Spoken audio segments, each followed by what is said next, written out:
Olaza Pachero, que él sea el presentador del libro. Y yo quiero agradecer muy especialmente la presencia de muchos historiadores que están aquí entre nosotros, miembros de nuestro cuerpo académico, el profesor Carlos Pesado Palmieri, que nos ha dado una excelente conferencia el día miércoles sobre el bicentenario de la Constitución Nacional de 1819. El doctor Omar Kraiker, presidente del Instituto de Investigaciones Históricas de Remedios de Escalada, el doctor Enrique Bonomi, el contador Magallanes, es decir, el teniente coronel Horacio Morales, vicepresidente del Instituto de Investigaciones Históricas de General San Martín, el doctor Luis María Bandieri, el profesor Miguel Ángel Lutino, el gran amigo Jorge Sabino, es decir, acá lo tenemos de fotógrafo a José Luis Muñoz Aspiri, hijo, que está también entre nosotros nuestro secretario, el licenciado Pablo Vázquez, la profesora Cristina Vera. Realmente para todos nosotros es muy importante, sobre todo tanta gente, tantos amigos, y bueno, vamos a dejarlo al profesor Pesado, vamos al amigo Sandro Olaza Pachero que haga la presentación del libro y después lo oiremos al autor. Muchas gracias. Muy bien.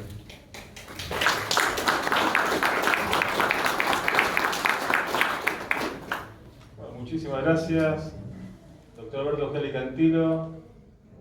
Muchísimas gracias a todo el público presente, profesores, alumnos, público en general. Leonardo, muchas gracias por elegirme para presentar esta obra. Con Leonardo nos conocemos hace más de 12, 13 años. 15 años.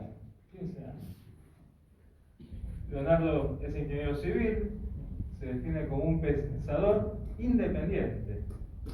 Interesante, no libre pensador, pensador independiente. Autor de Juan Manuel de Rosas, Sombras y Verdades, Guerra del Paraguay, la Triple Alianza contra los Países del Plata. Juan Manuel de Rosas, La Ley y el Orden. Miren qué título, La Ley y el Orden. Un hombre de orden como todos sabemos. Miembro del cuerpo académico del Instituto Nacional Juan Manuel de Rosas, donde ocupa el sitial de Ernesto Quesada. Sobre todo un gran historiador y un gran patriota, un gran argentino, Ernesto Quesada, que ya le pediremos al ingeniero que dé su conferencia de incorporación.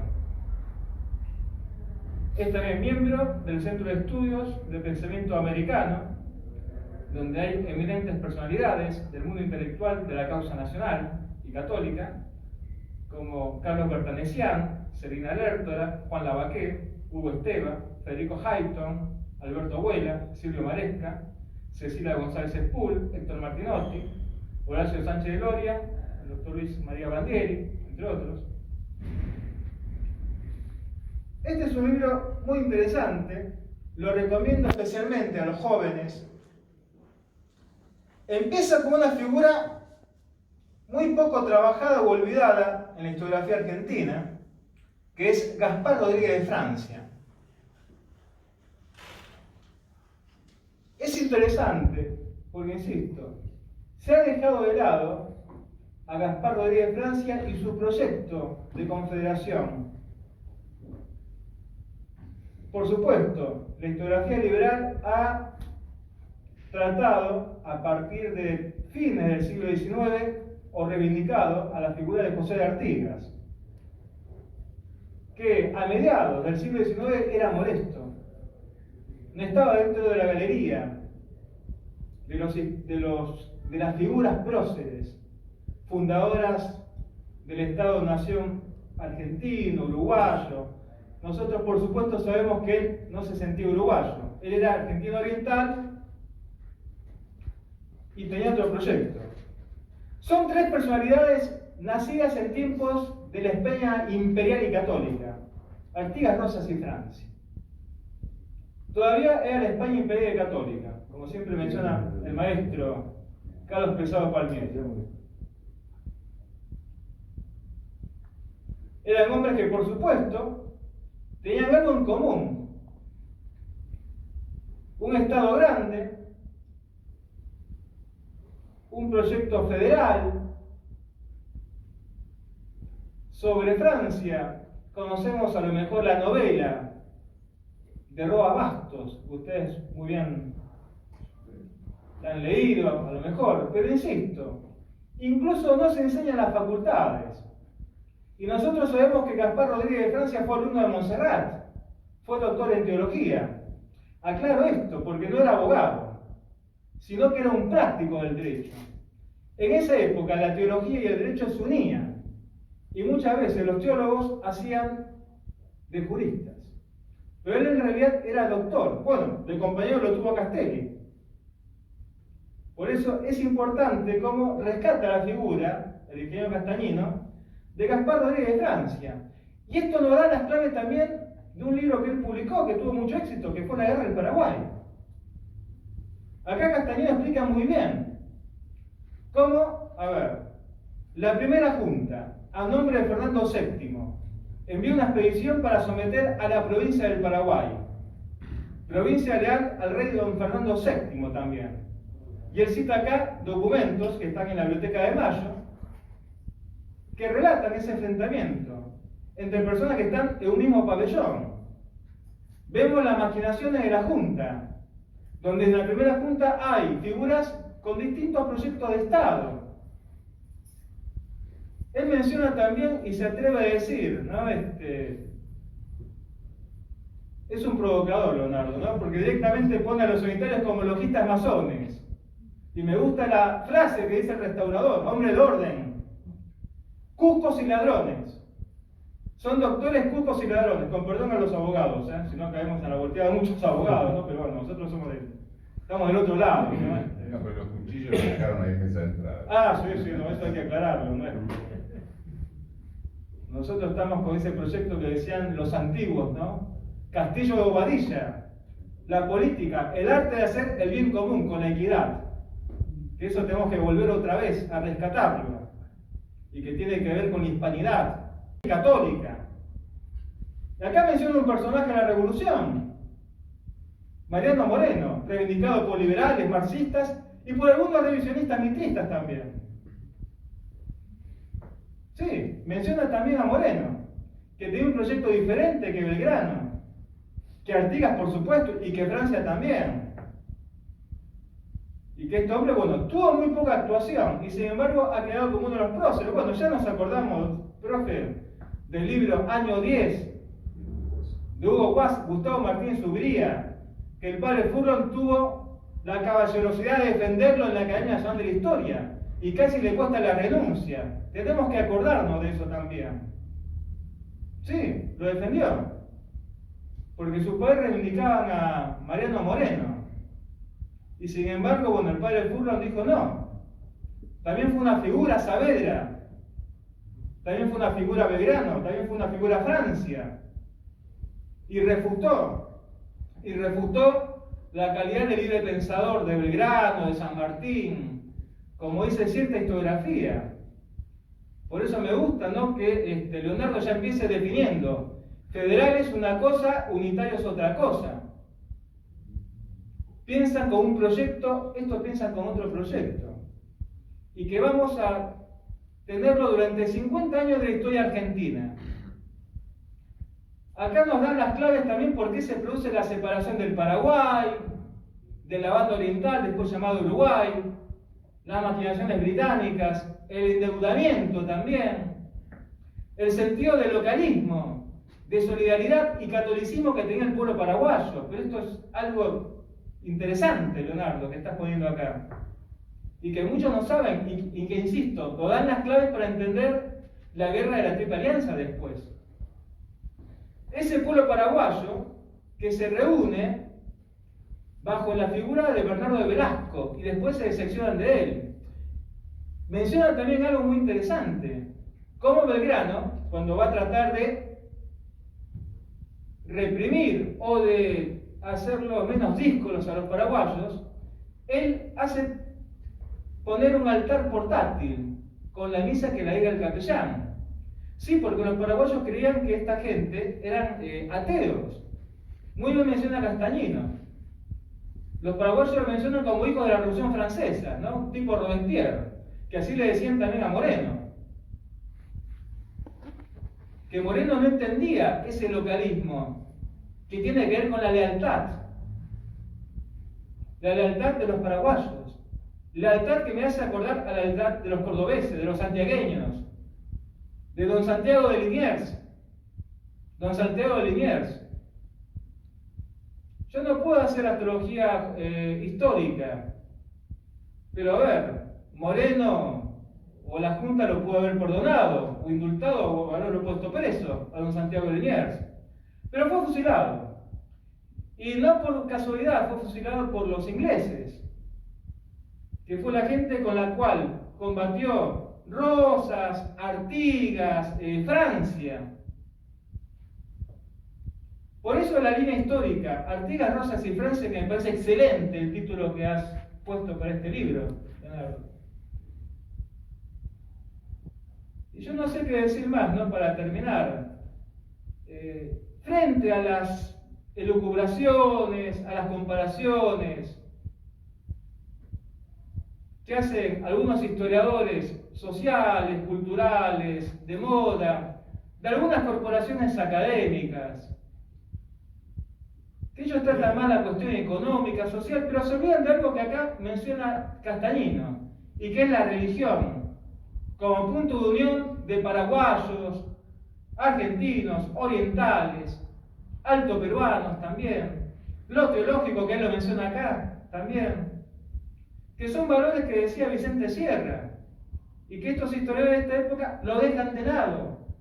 Lo dejan de lado porque menosprecian la teología, la antropología jurídica, los mínimos conocimientos de derecho canónico que tiene que tener el historiador.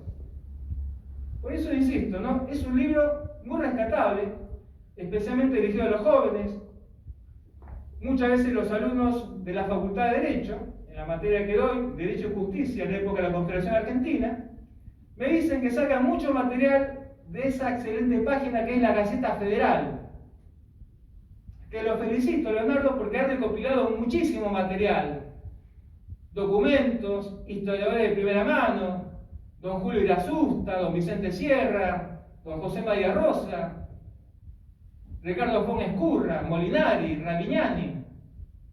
Es excelente el trabajo que has hecho, Leonardo, con esa página. Yo creo que dentro de la figura de Rosas, desde el punto de vista revisionista, no revisionista de verdad, por supuesto, no el revisionismo mitista o payasesco. Yo pienso que se merece un gran aplauso. Así que bueno, muchísimas gracias, estimados amigos. Toda la ponderación que me hacen a Kelly Cantilo, el Instituto Rosa y por supuesto a todos los presentes que son los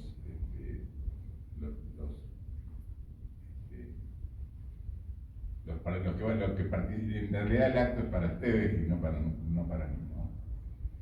Con respecto al título del libro que vos decías, dudé un poco en ponerlo porque yo decía, bueno, Francia fue el que primero dio proclamó la Confederación. Pero si lo ponía primero decir como Francia, ¿qué tiene que ver si Artigas no era de Francia? Entonces decía, bueno, no, lo voy a poner, yo puse, no, Artigas, Rosa y Francia, pero ¿cómo? ¿Estaban en Francia? No, es Gaspar Rodríguez de Francia. Ah, Gaspar Rodríguez era francés, no. En fin, me costó un poco explicarlo, porque siempre cuando uno le pone el título a un libro, lo que primero le critica. Y con respecto a la línea histórica federal, nació a raíz de que yo primero estudié y escribí sobre Rosas, que tuvo relación con Francia y después con Carlos López cuando pide la independencia.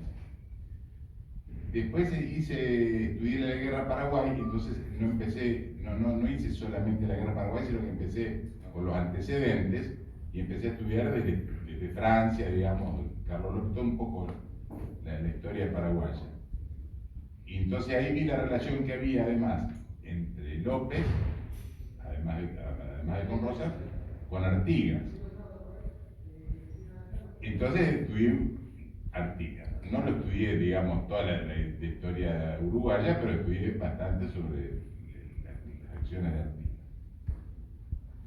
Y me llamó la atención un punto que es precisamente la síntesis del libro, que es que los tres coincidían casi exactamente hasta textualmente en formar una confederación de provincias autónomas con la capital fuera de Buenos Aires. Inclusive lo comparaban con la capital de Estados Unidos, que fundaron una nueva ciudad. Entonces, por eso yo formé y armé el libro.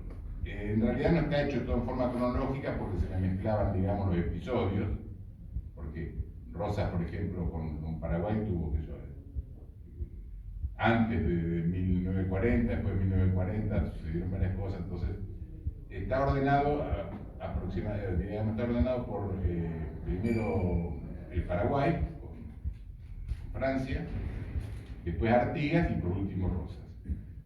Y tampoco cada uno es una cronología exacta de toda la historia, sino son los episodios o documentos principales de esa época que marcan el pensamiento de cada uno de ellos. Voy a tratar de ser lo más breve posible, no sé si, no me quiero extender. Así que bueno, voy a empezar por Paraguay. En 1815, Paraguay no se adhiere a la Revolución de Mayo. La considera medio una revolución subversiva, digamos, y se mantiene fiel a España. Entonces, Buenos Aires manda 4 emisarios a tratar de convencerlo, Espino, La Aria, etc. Y no solo no logra convencerlo, sino que salieron medio lo sacaron medio a las corridas. Entonces, Buenos Aires prepara el ejército auxiliador con Belgrano. Belgrano va supuestamente a convencer a los paraguayos, pero se da un hecho muy notable, que ambos ejércitos, porque cuando Belgrano cruza el río, los paraguayos se sienten invadidos, entonces le hacen un vacío, digamos, se van retirando, dejándole el territorio desierto, y se enfrentan primero en Paraguarí y después en Tacuarí. Y lo notable es que se enfrentan los dos con pabellón español y a nombre de Fernando VII. Y además sucede un hecho notable ahí, que los paraguayos estaban formados una parte del ejército por españoles y otro por criollos. Los españoles se desbandan enseguida y Velasco, que era el gobernador, que estaba con las tropas, va a Asunción a dar el parte de la derrota. En ese interín los criollos reaccionan y lo vencen a Belgrano. Entonces, ese hecho hace que los paraguayos se sientan dueños de su destino, como nosotros podemos, no necesitamos a los españoles, podemos, a raíz de eso nace, digamos, el gusto por la liberación, digamos, ¿no? Entonces, en 1811, el 14 de mayo de 1811, se hace una revolución que es distinta de la de Buenos Aires, porque lo que hacen es el ejército de Paraguay le exige a Velasco que gobierne con una junta, él y 2 diputados más. Uno de esos diputados es Gaspar Rodríguez de Francia. Eso fue en mayo. El 14 de mayo que justamente los paraguayos festejan la independencia. En junio del mismo año, Buenos Aires le pide que mande un diputado a Buenos Aires para formar ponerse de acuerdo en un tipo de gobierno, pero en Paraguay dice, no, primero vamos a hacer un congreso a ver qué solución tomamos. Entonces hacen un congreso, había algunos que estaban de acuerdo en adherirse a la Junta de Buenos Aires, había otros que se querían indirectamente independizar, y hay un tal Mola que dice que ya ahí empieza a hablar de la confederación. Dice, no, un momento, nosotros no nos vamos a ir a Buenos Aires, pero primero vamos a mandar un diputado a ver si se ponen de acuerdo y la resolución que se tome la vamos a aprobar o desaprobar nosotros. Entonces le delegan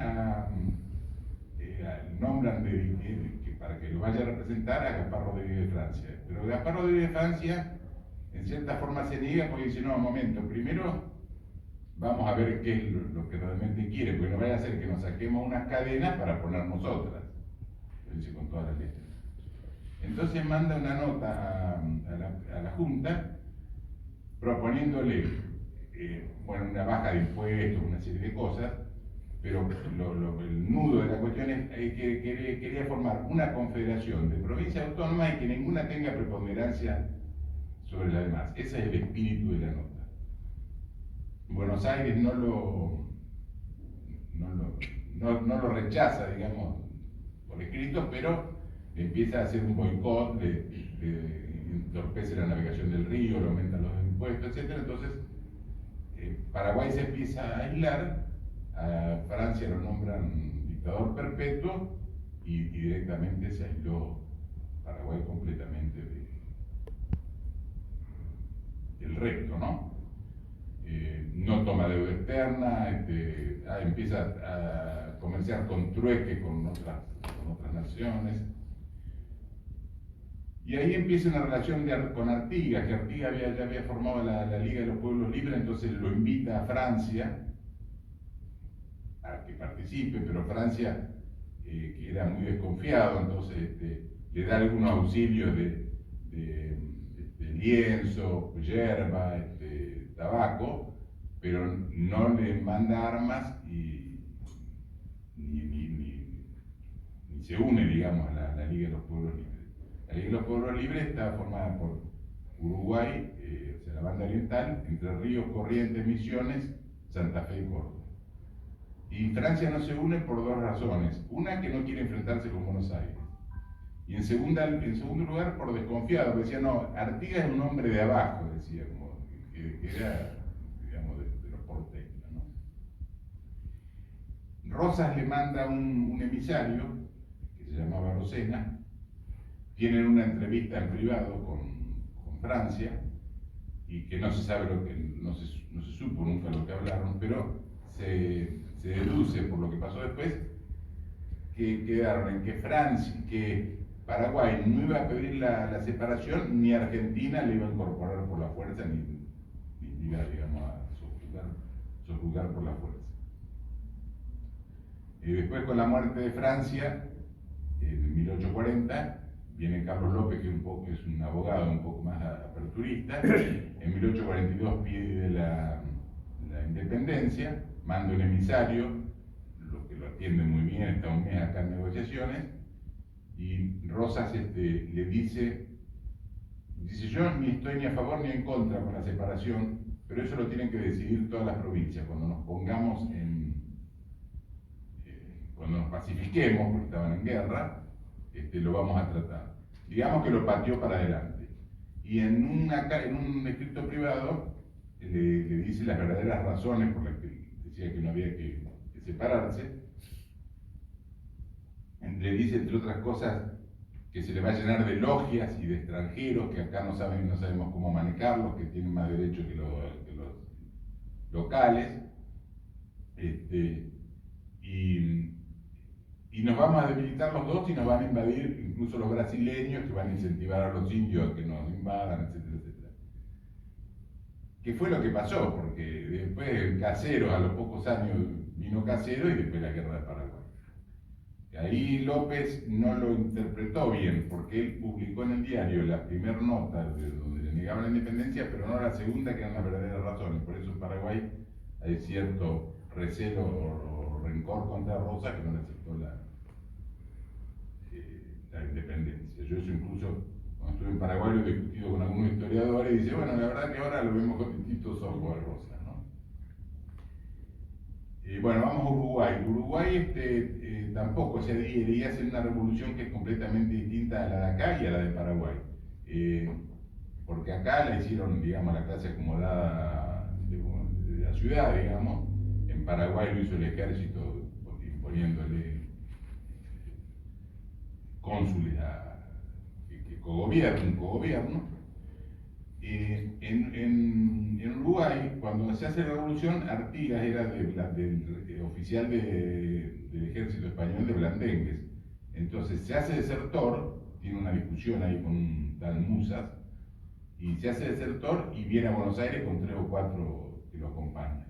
Ofrece llevar la revolución a Montevideo. Cuando pasa por Entre Ríos se demora algunos días porque hace algunas conexiones ahí en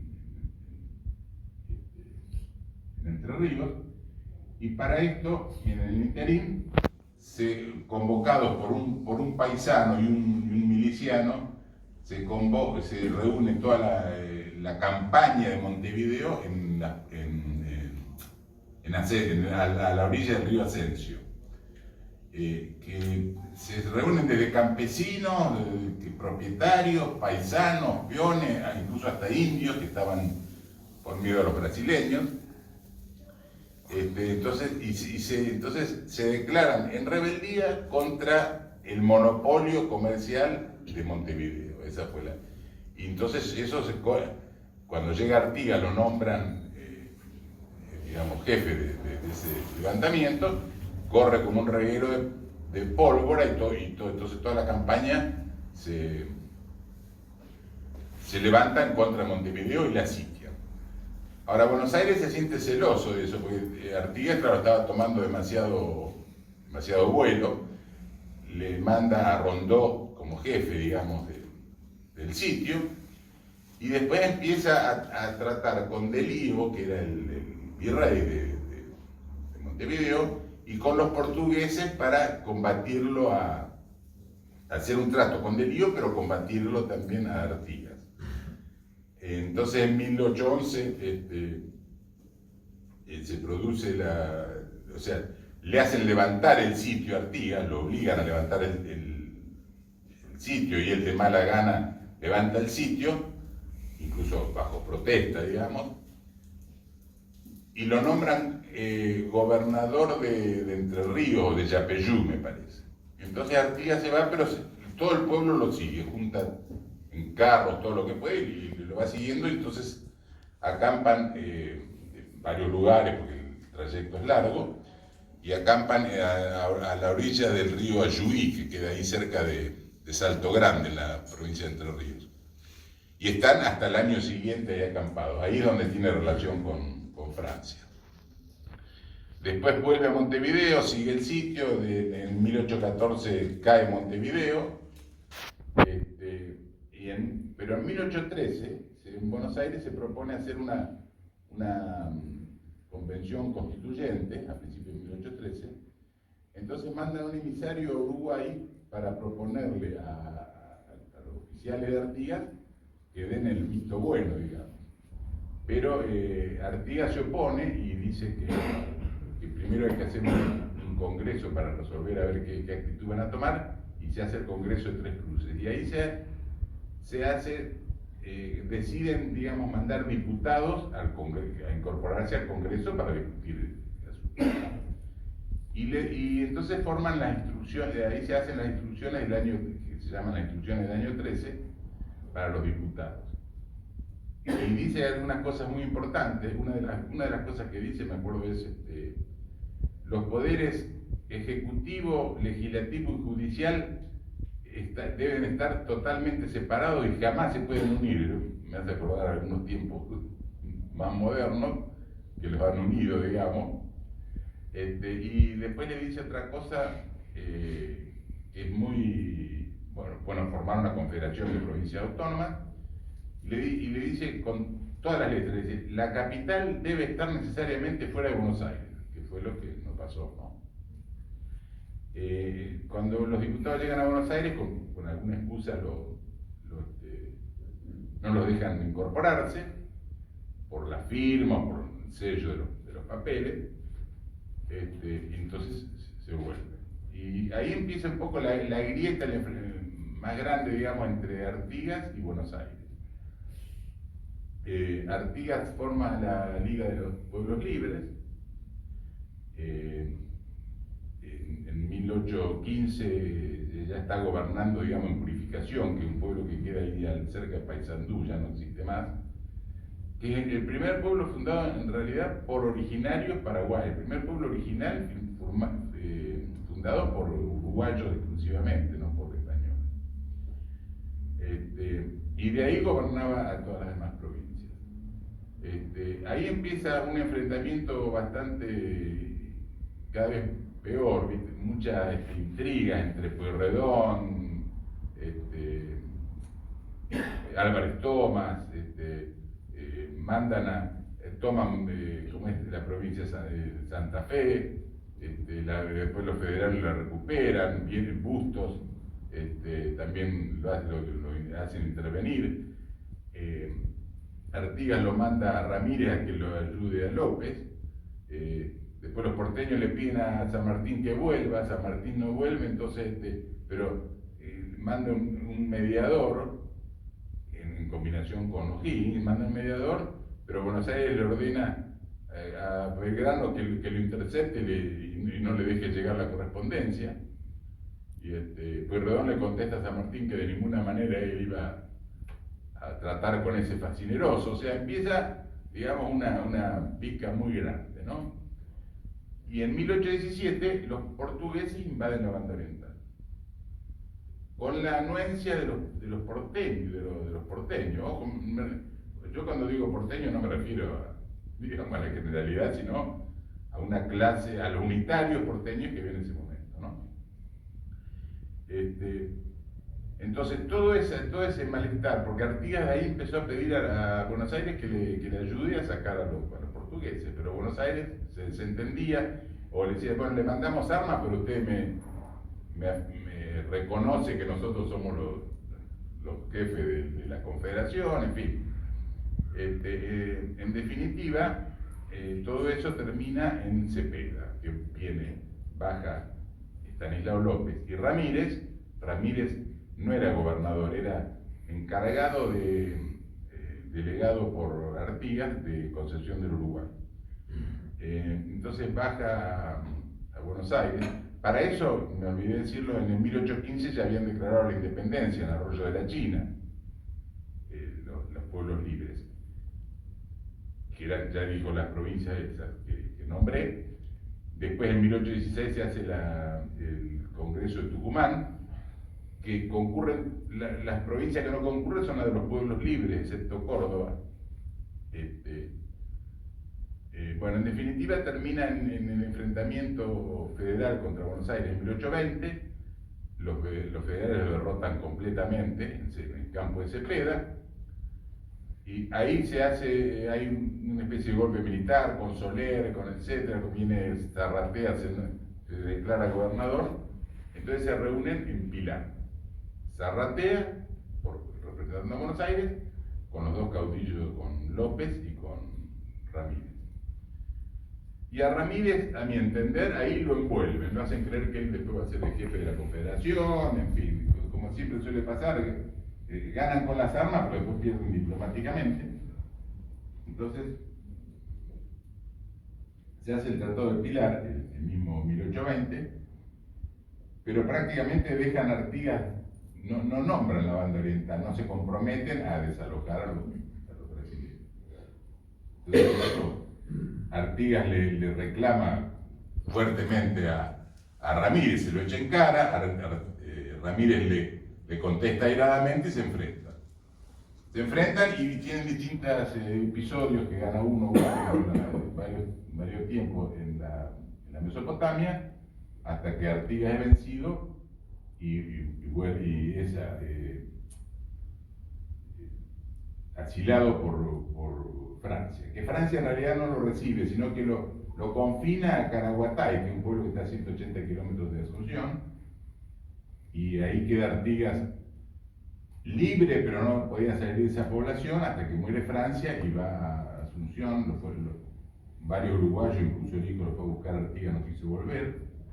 Artigas decía, yo soy argentino, nacido en la banda oriental, eso es lo que decía él. Ramírez, bueno, queda como gobernador de Entre Ríos, muy bien no le fue, porque después los porteños lo hicieron pelear a Ramírez con López lo venció y le cortó la cabeza. Así que bueno, y la lucha todas esas siguieron, digamos, no vamos a historiar todo. Con respecto a, yo iba a hacer un paréntesis porque vos lo nombraste a Moreno. Moreno, claro, él decía, en un escrito que yo lo pongo ahí, dice, sí, la federación es muy linda, que yo debe ser bárbara, pero eso, dice, para otros países, dice, para Estados Unidos, dice, pero acá que las comunicaciones son muy lerdas, que yo no nos conviene. Yo digo, los norteamericanos que tenían WhatsApp en esa época, porque allá también eran lerdas las comunicaciones, vaya excusa. Bueno, entonces, yendo a lo de Rosas, ya conté lo de Rosas con Francia y el pedido de independencia con los paraguayos, también lo dije. Y en 1831 Rosas hace el Pacto Federal, que no lo hace Rosas, lo hace entre 3 provincias, Buenos Aires, Santa Fe y Entre Ríos, que es un pacto es una confederación y de un pacto de amistad y de mutuo, digamos, mutua defensa. Entonces queda formada una comisión que reside en Santa Fe, con varias atribuciones. Una de ellas es invitar a las demás provincias que se adhieran a esa confederación. Otra es, otra cosa que hacen, nombran a López como jefe de los ejércitos, a Rosas lo comisionan como el representante de las relaciones exteriores. Eso fue en 1831. En 1834 hay una carta porque había un enfrentamiento entre Heredia y López y La Torre, en Jujuy. Entonces, Quiroga lo mandan de emisario, de componedor. El gobernador no era Rosas, pero Quiroga le pide a Rosas consejo, que quería reunirse con él a ver cómo actuar, ¿no? Entonces se juntan en la posta de Hacienda de Figueroa, que queda ahí en Carmen de Areco. Entonces, bueno, tienen un día, una conferencia de un día o dos, y Quiroga parte hacia el norte, y Rosa le escribe una carta, donde primero le describe el conflicto que había y cómo tenía que tratarlo. Y después le habla de la Constitución. Y entre otras cosas le dice palabras casi exactas de las que había dicho Artigas en el año 13, incluso Francia, y dice que hay que hacer una confederación, que primero tienen que estar todas las provincias ya pacificadas, organizadas con su propia constitución. Dice, bueno, no se puede armar un cuerpo sano con miembros enfermos, y le da una serie de argumentos, una carta muy extensa. Inclusive le dice dónde va a funcionar ese Congreso Constituyente, ese Congreso. Dice, para eso habría que fundar una nueva ciudad que no pertenezca a ningún estado, para que no haya celos entre los estados, como hicieron en Estados Unidos, con todas las letras. Se le dice que fundaron Washington, que no depende de ningún estado. Así que esa carta, bueno, es muy extensa, no se puede explicar toda, pero tiene mucha coincidencia con el pensamiento de Artigas y de Francia. El otro documento importante es Argentina entró en guerra contra la Confederación Peruano-Boliviana de 1937 a 1939. Gana Argentina, era aliado de Chile. A partir de ahí Chile empieza a hacerle reclamos a Argentina, a meterle púas, digamos. Entonces los generales y las autoridades de Salta le proponen a Rosa, bueno, esta es la oportunidad de incorporar Tarija para nosotros, dice, porque incorporar Bolivia Entonces Rosas le escribe una carta muy extensa a Pacheco, le habla del problema de Chile, le habla de una serie de cosas,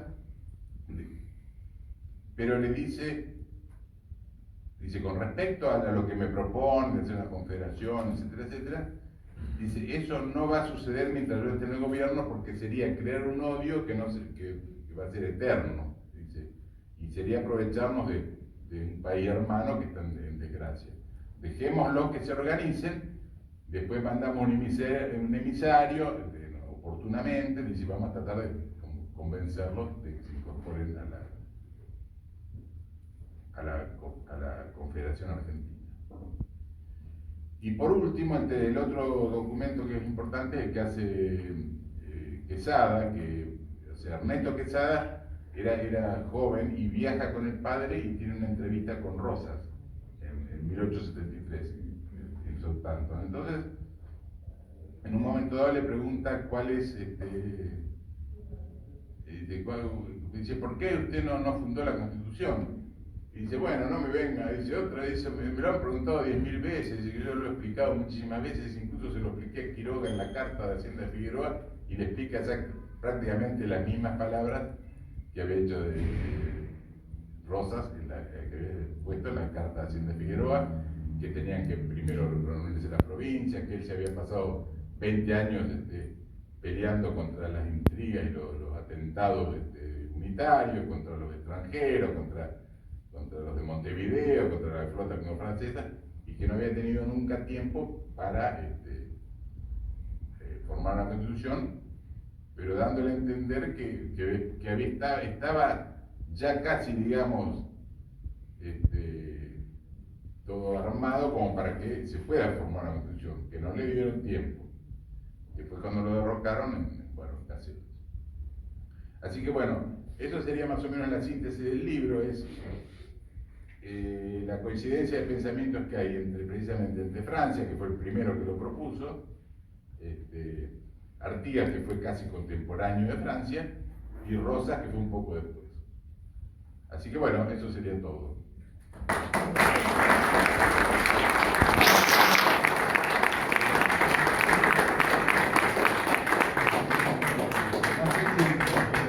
No sé si por ahí me apuro mucho o no me apuro, porque me da no sé qué, que parece, yo pierdo la noción del tiempo, digo, a ver si va a empezar a aburrir.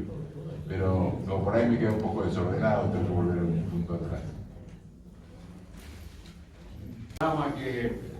Que ha trazado Castañino la línea histórica, sobre todo desde el punto de vista jurídico-político. Lo interesante es eso de Francia, de la confederación, la idea de confederación, la idea de esa organización jurídico-política de la confederación, que tenía estaban los artículos de confederación y perpetua unión de los Estados Unidos luego de su independencia. Y, por ejemplo, Artigas tenía un conocimiento bastante grande de esto. Lo mismo, el caso de Rosas, él ha citado la carta de la Hacienda de Figueroa, donde Rosas además establece, digamos, cómo en los estados originarios, ¿no?, sobre la costa este de Estados Unidos, todos tenían salida al mar, todos podían comerciar, no había ninguno que tuviera una preponderancia sobre los otros, a pesar de ciertas diferencias de tamaño. En cambio, nosotros era distinto. Sí, decía que había que ponerse de acuerdo. Claro, y a partir del virreinato, evidentemente, había un centro político en Buenos Aires. La única salida es el estuario del Río de la Plata. Todo eso creaba una dificultad mucho más grande. En la biblioteca de Rosas se encuentra, por ejemplo, el federalista, es decir, él todo esto lo tenía bastante claro. Pero además hay otra cosa, es decir, había una constitución, la Constitución Confederal. Esa Constitución Confederal, evidentemente Rosas, ese diseño que él hace en la Carta de la Hacienda de Figueroa es importantísima. En algún momento quizás, después de su traición, Urquiza pensó que esa confederación seguía con el proyecto que le había traído Alberdi, pero evidentemente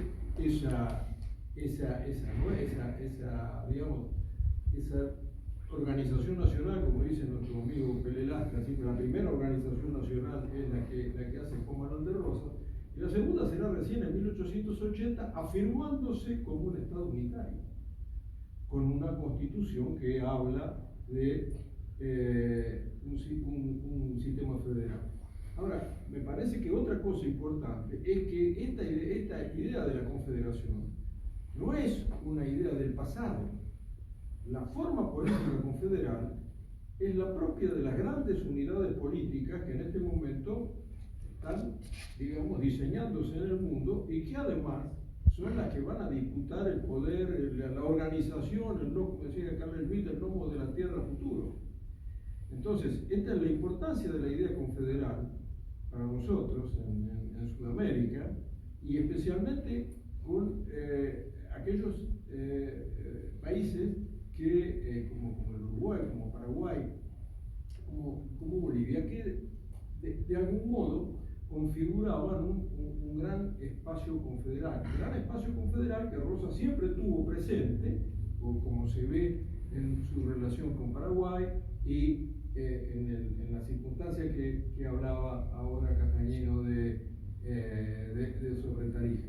Entonces, bueno, eso era simplemente la observación que yo quería decir. La forma política confederal contra la forma del Estado diseñado a partir del siglo XVI, que va concentrando poderes. Esta es una forma que tiene que ver con la idea foral, etcétera, la idea de fuero, y la idea de la federación. La federación viene del Pactum Federis, es un pacto, tiene que haber un pacto, un acuerdo entre socios que pueden ser desiguales en extensión, en riqueza, etcétera, pero que encuentran una forma de parificación dentro de ese sistema.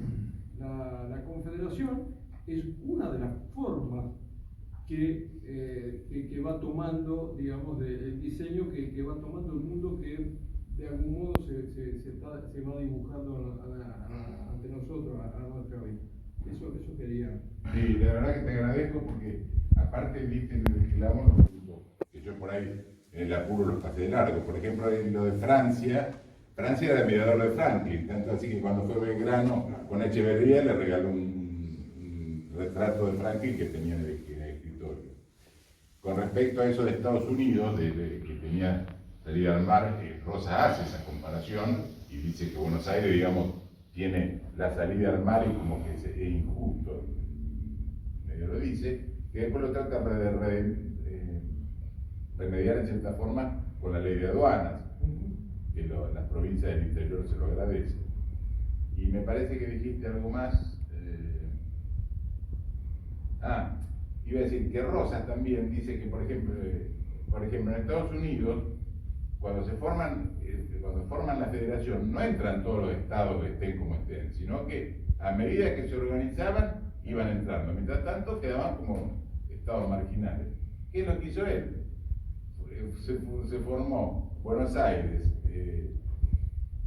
Santa Fe y Entre Ríos, que más o menos tenían organizado, tenían gente, digamos, con experiencia, porque él me dice, no vamos a hacer un rejunte de gente que después son toda una manga de pillos que vienen a cobrar el sueldo, nomás. Eso lo dicen prácticamente con esas palabras, ¿no? De pillos y de intrigantes, que dice que no nos sirve para nada. Necesitamos gente con experiencia, que conozca la administración, etc. Eso lo dice en la carta. Así que bueno, te agradezco. Bueno, ante todo, gracias por la invitación esta tarde. A mí me queda una duda, más allá de, justamente me agarro de lo último que vos estabas transmitiendo sobre que Rosas establecía o decía que una vez que pacificado cada provincia, que dé su organización, se iba a poder hacer el tema de la famosa constitución.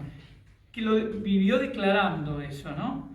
Ahora, realmente impectore, o sea, internamente, Rosas, a mí me da la sensación que siempre entendió que eso era un librito, la constitución, que de ninguna manera era un elemento unificador de una nacionalidad.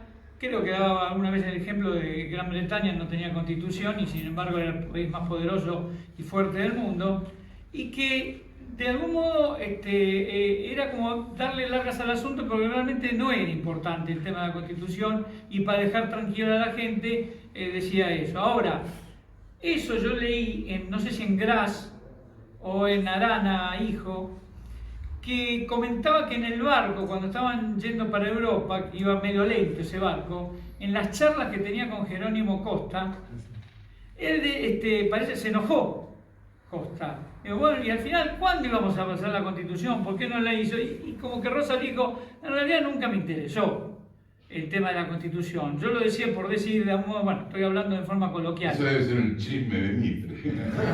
No sé, pero Costa se enojó, agarró un barco, se fue del barco en el que estaba con Rosa, furioso, creo que se fue para España, no sé para dónde. ¿Qué habrá de cierto? Eso no sé, dan el texto, las conversaciones, yo no sé hasta qué punto Rosas en el fondo le interesaba realmente la Constitución como un elemento de valor y unificador. La Constitución escrita. Sí, no el pacto federal. El que decía del cuadernito fue Quiroga, Sí. y Rosa decía, ¿para qué queremos un cuadernito? Sí. Dice, la Constitución, dice, no une a los pueblos, sino que los representa unidos. Primero tienen que organizarse y unirse y después la representan. O sea que para él, hacer la Constitución o no, la cuestión era la unión de los pueblos. Eso es lo que dice. El señor justamente el pacto era el elemento, era una constitución, en definitiva el pacto federal. Ahora lo que le dijo a Costa, no sé. Se peleó por ese tema. Está en un diálogo como de 2 o 3 carillas sobre ese tema. ¿Sí? ¿Usted se acuerda? No sé si en Arana o en Gras. Bueno, eso. Yo le voy a hablar porque es muy interesante todo esto y lo que a veces daña para la praxis de la historia, ¿no? Que estos hombres que pensaron una proyección tan interesante, tan fuera de ese centralismo, que en última instancia Buenos Aires hizo la revolución de emancipación. Uno tiene esa visión del interior, pero el porteñismo también tiene alguna fijación y alguna razón de ser. Porque así como la teoría de estos proyectos monárquicos reflejaba un espíritu del tiempo existente, y el centralismo porteño reflejaba también esa visión del virreinato, porque antes todo era el Perú. Tenemos que olvidarnos, tenemos que recordar cómo esta Cenicienta es la última creación del único Borbón que merece por ahí, más allá de la expulsión de los jesuitas, merece un reconocimiento geopolítico, que es el nacimiento, en última instancia, a mi juicio, de nuestra realidad territorial, el virreinato que duró 33 años y que no le damos la dimensión de vida porque le pega a todo el mundo, porque era heterogéneo. Pero a lo que voy, esta idea federal, germinada debidamente con interpretaciones estadounidenses, con un Artigas, con un Gaspar Rodríguez de Francia, con un Rosa que me parece que supera a ambos, mi juicio personal. Justamente por esto que los unitarios dicen que era un unitario disfrazado, ¿no? Porque era un centralista. Digo, el fracaso final, más allá de la proyección futura que bien dice el doctor Bandieri, de lo confederado, es relativo, ¿no? Uno cuando ve cómo se destruye el reino español por el cantonalismo feroz que tiene, uno lo piensa, pero a lo que voy, todos estos hombres hicieron así y recelaron entre sí. O sea que en definitiva, la historia es el hombre. La historia es el hombre. Arte de Francia, Rodríguez de Francia, el celo con Artigas, que termina 30 años viviendo confinado por Francia. Yo digo 3 caracteres, pero no en coincidencia teórica. Pero la realidad es que Artigas fue traicionado realmente por Ramírez.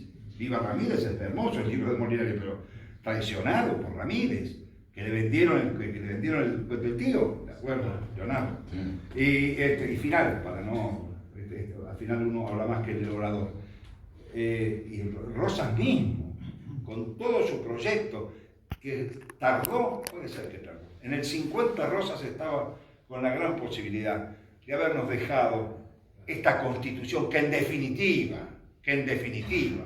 yo hablé el otro día, no bien, de la constitución del 53, porque nos quitó la identidad de la patria grande, no reconociendo el nombre de las Provincias Unidas de la América del Sur, aunque hubiera sido directorial la idea. Era una idea central, pero era una idea potente geopolítica. Y Buenos Aires era la hermana mayor, yo al final parece un unitario acá, pero a lo que voy.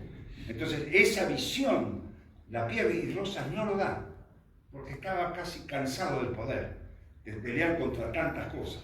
Esa es mi visión. Los hombres en la idea coincidiendo, pero que en la praxis de su historia interna, unos se desconfiaron de otros. Pero Rosas lo dice, porque a Quesada le dice, luché, trabajé 20 años como un galeote. Con respecto a la formación de la Confederación, de no quedar rencores con Bolivia, yo tengo un amigo que viajó a Bolivia por razones de otra índole, de ingeniería, y me decía, ¿vos sabés lo que me llamó la atención? La cantidad de bolivianos que hay que se quieren unir de nuevo a la Argentina. Yo digo, bueno, esta es la herencia de Rosas. Y con respecto a formar una constitución, vos fíjate que lo sacan a Rosas y la excusa es que era para organizar el país. Incluso dicen Urquiza, el organizador del... Nunca tuvimos más peligro de a los 2 días estaban todos peleados, inclusive la Urquiza se arrepintió al otro día porque no lo dejaron. Los brasileños querían entrar el 27 de febrero, que era la batalla de Ituzaingó, entonces el otro fue antes para no participar del acto. Estaban peleados. Sarmiento se enojó, dijo 4 guarangadas y se fue a Brasil, le echó la culpa. Terminaron todos peleados. Inclusive estuvo Buenos Aires separada, por más constitución de 1853, al tiempo estaban todos peleados. Y se unieron por un pacto masónico que hubo con... Bueno, al final se lo vamos a tener que deber a ellos, cuidado. Sí, pero lo vamos a tener que agradecer. Yo quiero señalar que Provincias Unidas del Río de la Plata y Confederación Argentina son también nombres oficiales de Argentina. Artículo 35. Sí, De pero acuerdo con la Constitución. ¿De qué tiene que ver? Cuando fuimos Provincias Unidas de América, es cierto, yo lo dije el otro de día. América del Sur hablaba de 1816. Y de 1816 a 1820. Claro. Y fuimos la otra, la que negó esa identidad de la patria grande, que fue ejercitada.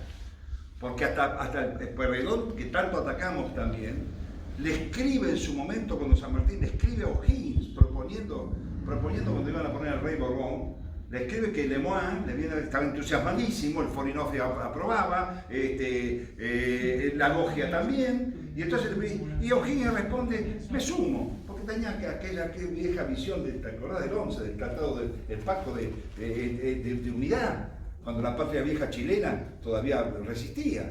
Así que había espíritu de unidad, había espíritu, por eso San Martín fue protector del Perú.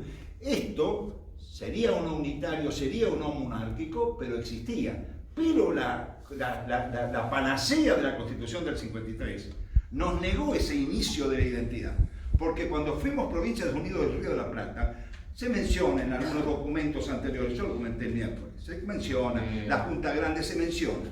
Pero cuando fuimos Provincias Unidas del Río de la Plata, en serio, perdimos la mitad del río y terminamos siendo la Confederación Argentina en el periodo rivadavia. Esa es la verdad. Quiero hacer una acotación con el tema de la Constitución que hablaban recién, ¿no? Se ha acusado a Rosas de no querer una Constitución, de no querer unos códigos tampoco, haciendo una investigación sobre el Departamento de Jurisprudencia en la época de Rosas, que va a ser publicado en la Facultad de Derecho dentro de poco, que es un libro de autoría colectiva, hizo un relevamiento de las tesis.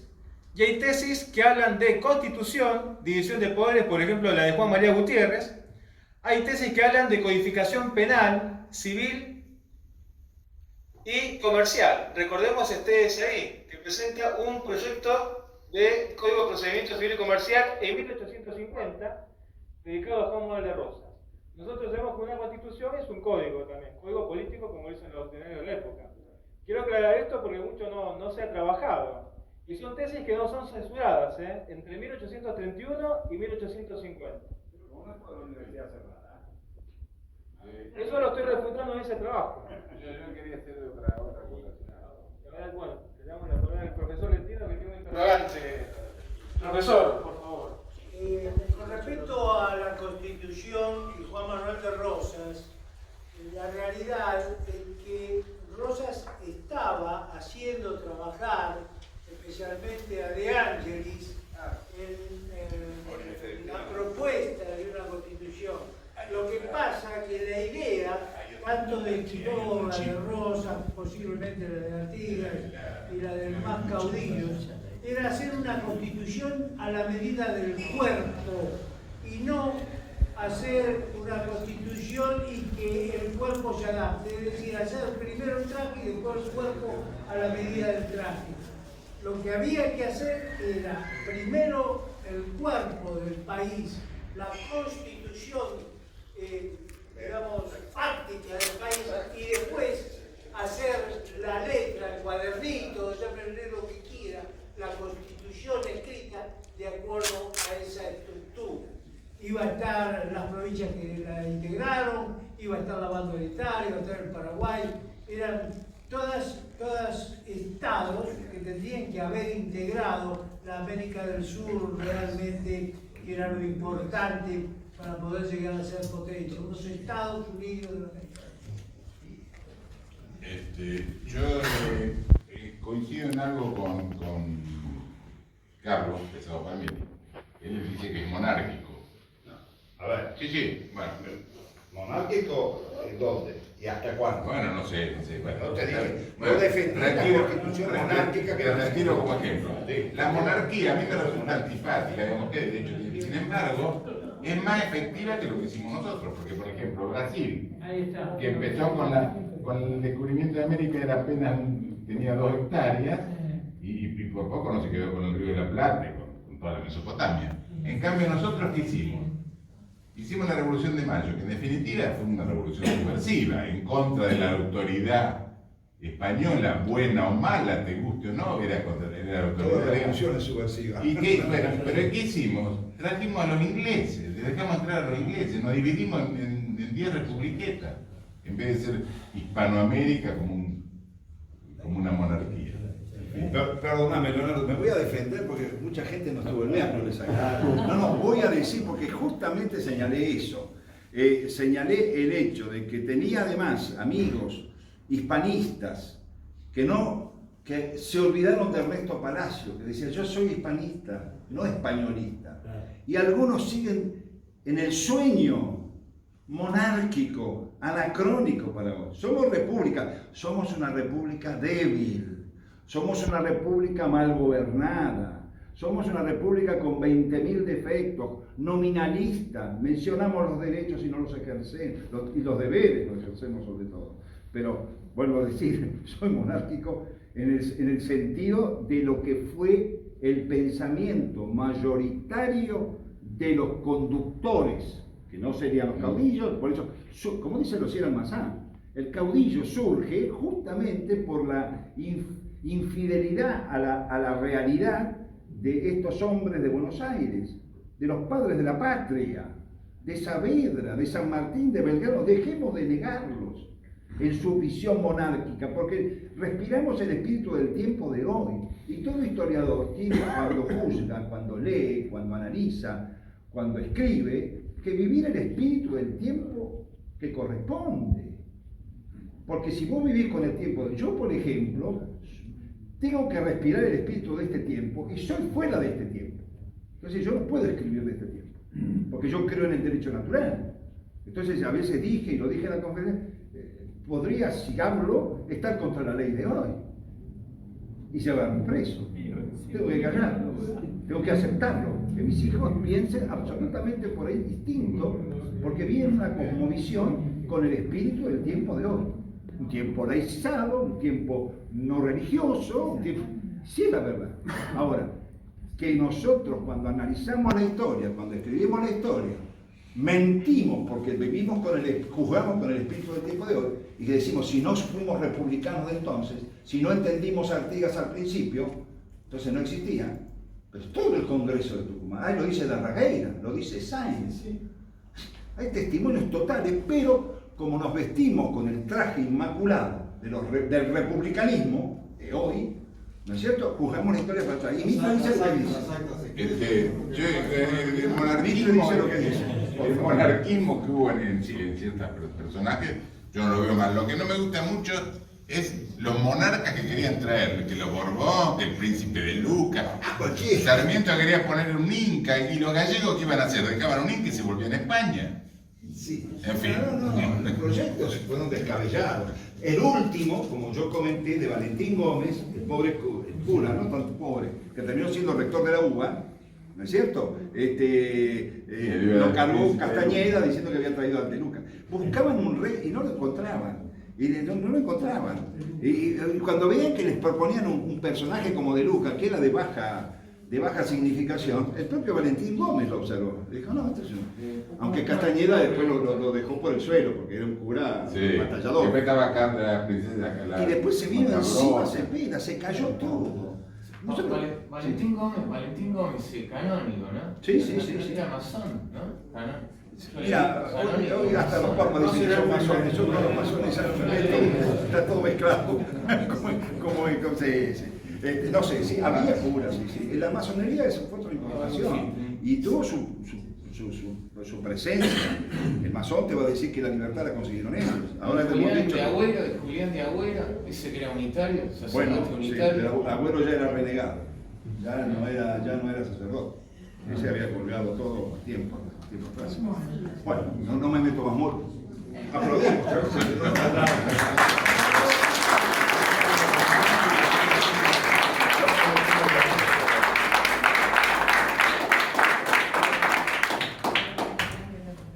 A comprar el libro.